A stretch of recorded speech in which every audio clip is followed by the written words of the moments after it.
indígenas y campesinos son actores políticos, ¿no? La tesis que yo terminé haciendo se acaba titulando Ecuador y Bolivia, la disputa por transformar el Estado en clave plurinacional. Y el objetivo ahí es estudiar el juego de articulaciones y rearticulaciones hegemónicas en medio de procesos constituyentes en los que el Estado era un campo estratégico de disputa. Ahora, para esto yo voy a hacer un uso muy específico del concepto de hegemonía, de la categoría de hegemonía, que va a ser entender a esta como un equilibrio, como una articulación contingente y por lo tanto siempre inestable, que da pie y da paso a justamente su correlato que va a ser la contrahegemonía, ¿no? La disputa hegemónica, por eso, va a estar marcada por correlaciones de fuerzas que permiten continuidades, pero también ciertas permanencias en la historia. Luego, en mi planteamiento, yo voy a decir que, dado que toda hegemonía es contingente e inestable, siempre permite su correlato, la contrahegemonía, y por lo tanto los movimientos indígenas, campesinos, en el caso de Ecuador y en el caso de Bolivia, pueden emprender iniciativas contrahegemónicas que buscan la rearticulación de las fuerzas sociales, un nuevo equilibrio en el que es su proyecto político, su visión de mundo y ellos mismos, en tanto identidades y actores políticos, puedan estar incluidos, ¿no? Perdón, me confundo.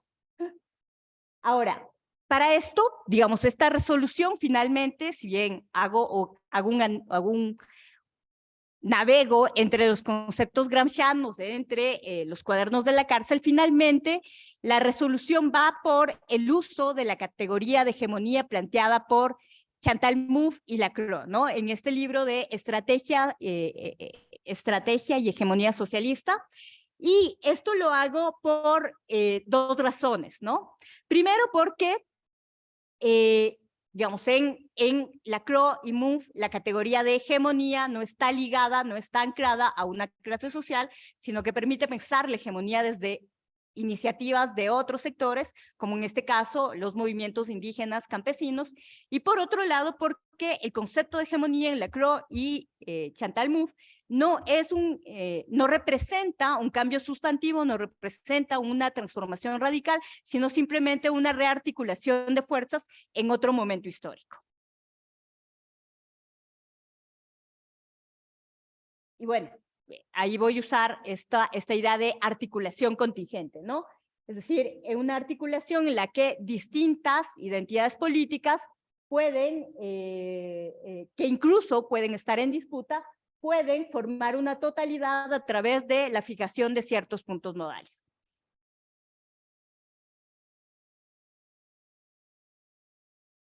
Ahora, la concepción de hegemonía en Lacroix y Mouffe, digamos, tiene varios límites, ¿no? Tienes varios límites que yo ya luego, por ejemplo, voy a compartir la crítica que tiene Perry Anderson respecto a cómo esta separación de estos amarres socioeconómicos hacen que no se piense la hegemonía ligada a intereses, sino que se piense la hegemonía simplemente a partir de posiciones discursivas, lo cual va a generar que en diversos momentos estas articulaciones pueda producir nodos de encuentro entre cosas absolutamente disímiles, ¿no? Y por lo tanto se pierde esta característica que sí está en Gramsci, esta concepción de orden económico que está en el corazón de la hegemonía gramsciana y que muchas veces ya en la concepción de Lacroix va a ser una hegemonía en la que se puede articular todo y nada, ¿no? Perry Anderson va a acabar diciendo, por ejemplo, no solo se podía articular cualquier cosa en cualquier dirección, sino que todo se convertía en articulación. Ahora, pasando. A pesar de que tengo varias, digamos, ya en perspectiva, mirando mi tesis de maestría, yo tengo varios reparos, veo que tiene un montón de límites, entre uno de los principales es que no logro hacer la conexión entre la línea teórica y el análisis político que yo hago, creo que ahí hay una debilidad importante, pero creo que a pesar de ello, el ejercicio de la tesis de maestría a mí me permite, uno, acercarme al pensamiento de Gramsci, por un lado, a categorías como crisis de hegemonía, guerra de posiciones, el rol de los intelectuales, la revolución pasiva, etcétera, etcétera. También este ejercicio me permite llegar a ciertas conclusiones, como por ejemplo que la hegemonía es la gestión de la crisis latente o manifiesta, es decir, los procesos constituyentes ecuatoriano y boliviano no habrían sido posibles si no hubiese existido una crisis y si no hubiese habido una acumulación de fuerzas desde, en este caso, los movimientos indígenas campesinos, para rearticular esa correlación de fuerzas, ¿no? Es decir, la hegemonía es una forma en la que el conflicto se resuelve, se controla, pero también se absorbe. Luego, otra idea a la que llego es que el Estado es el lugar en el que se condensan las relaciones de fuerza y juega un rol específico en estos momentos de reconstitución hegemónica, ¿no? El Estado ahí es un elemento central cada vez que hay una crisis y que actúa de cierta manera para rearticular y gestionar todo ese conflicto, ¿no? Por ello, en toda reconfiguración estatal y reconfiguración hegemónica que van a surgir como respuestas a las crisis, siempre va a haber una absorción de las demandas surgidas desde abajo, surgidas desde las fuerzas sociales destituyentes. Ahora, luego nosotros, por el mismo proceso hegemónico, vamos a ver una coagulación jurídica de las demandas y de las luchas sociales, ¿no? Estas, por ejemplo, en el caso ecuatoriano, vamos a ver que demandas como representación colectiva, reconocimiento de nacionalidades y colectividades políticas, autogobierno, autonomía, autodeterminación territorial, participación ciudadana, derecho de la resistencia y muchísimas otras más, quedan coaguladas en forma jurídica en la Constitución, ¿no? Entonces, allá hay un momento de resolución del conflicto de orden hegemónico que permite el uso del derecho para generar una nueva articulación de, digamos, en donde se vean expresados los intereses de estas fuerzas destituyentes, ¿no? Luego, lo otro es también plantear, y digamos, eso es una larga discusión respecto a la compleja y complicada relación entre el Estado y movimientos sociales, ¿no? Que también es una discusión que se tiene mucho en Bolivia, en cómo las fuerzas que impulsan los procesos de transformación y emprenden acciones de orden contrahegemónico y destituyente carecen de eficacia ya en el plano de la dirección política, ¿no? Ahí, digamos, sobre todo igual en Bolivia ha sido mucho la discusión de cuál es el papel de los movimientos sociales, cómo van a jugar en este nuevo momento, que ya no es un momento destituyente, sino que es un momento constituyente, constituido, cómo, y digamos, eso también es parte como un poco del dilema de los procesos de transformación sociopolítica, ¿no? Es decir, cómo logran instituirse, cómo esta gran fuerza social, este acumulado social, logra instituirse en el orden ya más constituido y sin que se quede por fuera todas esas demandas sociales, ¿no? Ahora, el tercer momento, ya les estoy aquí contando toda mi vida. El tercer momento está ligado con digamos, ya el proceso en el que yo estoy haciendo el doctorado, también en México, y en el que va a dar como resultado una tesis que se va a denominar La Revolución estaba a la vuelta de la esquina, trayectorias militantes y movilización social entre 1959 y 1990, en la que mi pregunta de investigación es cómo se forman y transforman las identidades políticas de izquierda y la movilización social entre estos años en Ecuador. El enfoque metodológico que aquí uso ya, digamos, es muy diferente, digamos, en la maestría un poco el concepto de hegemonía está ahí como muy por detrás, muy en interpretación grande, pero ya en el doctorado yo necesito trabajar de manera más fina con categorías que me permitan operacionalizar un sinnúmero de cosas, sobre todo porque estoy trabajando en tres tres escalas, ¿no? Una escala es una escala biográfica, que es la escala de trayectorias militantes, y ahí me va a ayudar mucho más las herramientas de orden antropológico, socioantropológicas. En el nivel meso, que es el nivel de genealogía de organizaciones, también la sociología va a jugar un poco más ahí, y en el proceso sociohistórico es donde yo, digamos, un poco ahí en la construcción del objeto de estudio, siento que Gramsci está detrás. Yo no menciono explícitamente a Gramsci en la tesis del doctorado, sin embargo, está en la inspiración de cómo se construye el objeto de estudio o cómo estoy pensando un poco la política, la historia y la forma de estudiar movilización social. Y bueno, ahí voy a pasar a unas ideas, a unas ciertas ideas, en unas claves para leer el proceso sociohistórico, ¿no? Entonces, por un lado, la hegemonía como una forma de comprender la dominación. Entendemos con Gramsci que la hegemonía es el consenso activo de los dominados, es decir, no solamente necesitamos que los dominados acepten la dominación, sino que además sean cómplices de esa dominación.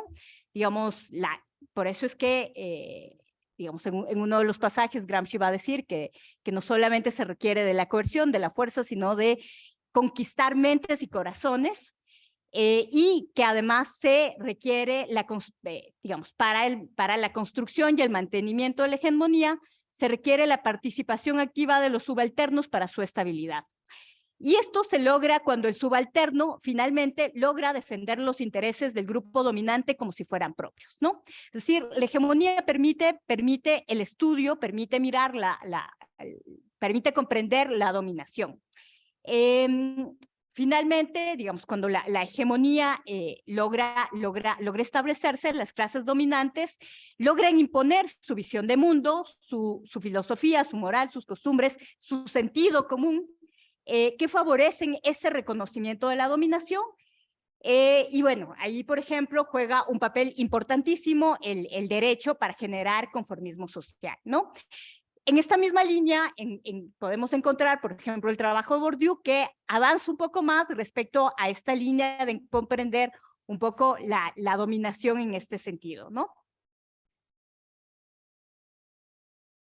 Ahora, otra clave analítica que yo siento que se puede retomar desde Gramsci es entender también a la hegemonía como una forma de comprender la historia, ¿no? Como una forma de comprender los procesos sociopolíticos. Para Gramsci, digamos, la concepción hegemónica, la concepción de hegemonía, al ser una concepción inestable que permanentemente puede ser disputada y por lo tanto también permanentemente es reconstituida, parte de la idea de que todo se transmuta, todo cambia o se desvanece, y por lo tanto la hegemonía necesita estar reconfigurándose permanentemente para que pueda ser mantenida. Y aquí para Gramsci es sumamente importante la dinámica de las relaciones de fuerza que están en movimiento, que finalmente son el corazón del motor histórico, ¿no? Y como tercera clave, aquí yo voy a usar también estas ideas de Gramsci para comprender la política, ¿no? Es decir, comprender la política siempre en estas dos caras de el consenso y la coerción. Cuando yo estoy estudiando estos años entre 1959 y 1990, yo observo, por ejemplo, cuál es la respuesta desde el Estado para esta radicalización de las izquierdas que se autodenominan revolucionarias, y la respuesta a esta movilización en los 60 estudiantil, en los 70 sindicalista, y la respuesta desde arriba es justamente por las dos vías, ¿no? Por consenso y por coerción.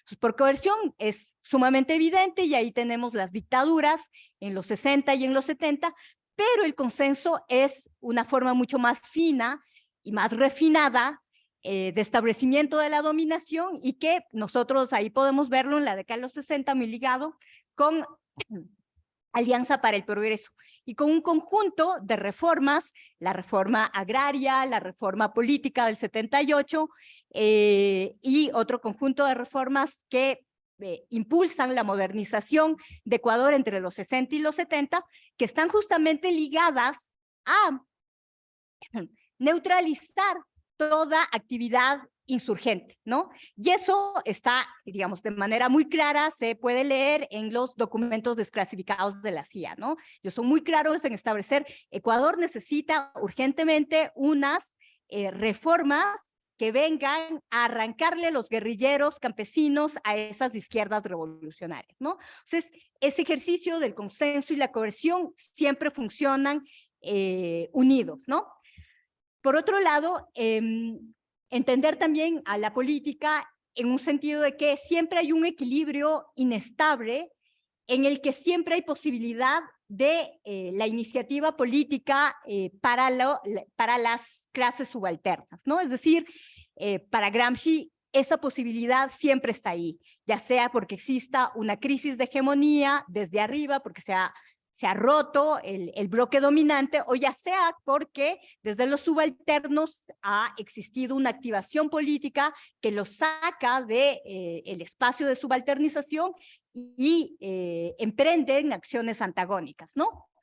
Luego, también la necesidad de construir una dirección intelectual y moral, es decir, no solamente, digamos, en la mañana también se ha dicho eso, no solamente se requiere de la necesidad de contar con una fuerza social, es decir, de trabajar en términos de correlación de fuerzas, sino también que esas fuerzas sociales tengan una capacidad de dirección intelectual y moral en el resto de conjuntos sociales.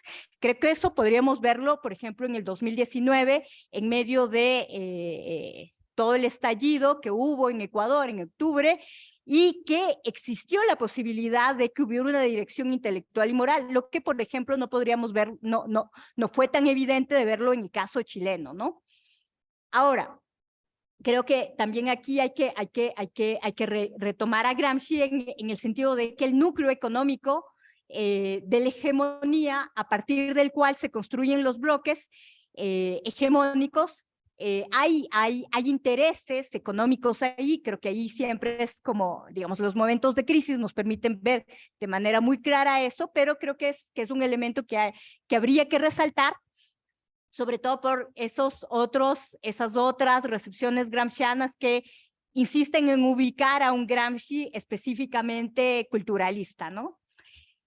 Luego, digamos, otra forma de comprender la política para Gramsci es virar las crisis como una oportunidad que permite, es decir, como un momento en donde se pueden leer los diversos proyectos que están en disputa, pero también las distintas fuerzas. Esa idea no solamente está en Gramsci, también, digamos, ahí hay una ligazón con el pensamiento leninista, ¿no? Y finalmente, la idea de pensar al Estado como un pedagogo, ¿no? El Estado como el gran difusor de este equilibrio hegemónico, y el que siempre está trabajando en esta reconstitución hegemónica. Y bueno, lo dejo ahí. Gracias. No, dejo ahí, lo siento. No, como dice diapositiva 11 de 12, pensé que te quedaba uno. Ah, no, sí, perdón. Es que ya había acabado de contarles mi vida y ahora este es un proof. Bueno, un poco de lo que se mencionaba también en la mañana, los usos políticos de Gramsci. Bueno, yo ahí coincido con Valeria en el sentido de que para estas izquierdas radicalizadas de los 70, Gramsci no es un autor al que se recurra precisamente porque, digamos, no se recurra a la estrategia de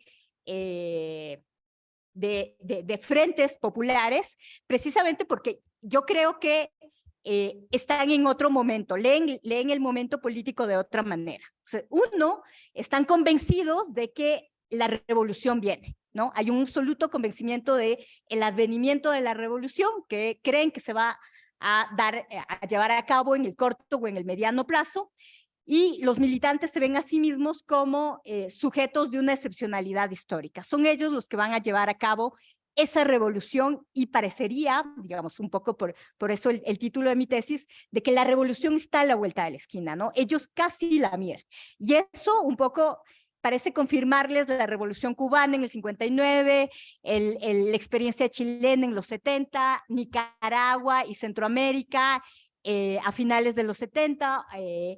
Y claro, allá hay una lectura del momento político como una lectura de momento de avanzada. Y ellos miran a estas huelgas que van entre el 75 y el 83 como un momento político de alza que marca una línea de orden clasista. Es decir, no necesitamos una estrategia que vincule a otros grupos, que vincule a otros actores, sino que simplemente la política de clase va a hacer posible esta transformación, ¿no? Entonces, digamos, un poco yo siento que por ahí va el no uso de Gramsci en los 70 y que prevalecen más bien otro tipo de autores, más bien ahí Lenin, Mao están como mucho más presentes. Pero el giro sociohistórico del 89 y el 91 con la caída del muro de Berlín, con la disolución de la URSS, abre una nueva pregunta y es, bueno, ¿qué hacemos, no? Si la toma del cielo por asalto o la toma del Palacio de Invierno, muy en la línea de la revolución soviética, es insuficiente. ¿Qué hacemos, no? Entonces, vuelve y regresa a la pregunta por la estrategia. Ya no es Lenin Lenin quien puede resolver esa pregunta, que es el que había estado un poco dando la línea estratégica en los 70 con el qué hacer. Entonces regresamos a Gramsci para preguntarnos otra vez sobre la estrategia. Y la estrategia en Gramsci ya va a ser no guerra de movimientos, sino más bien guerra de posiciones, ¿no?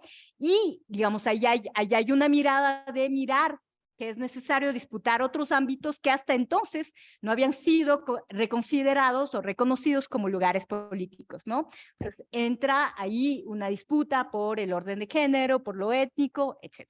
Entonces, digamos, eso es como un poco ya como para cerrar. Gracias.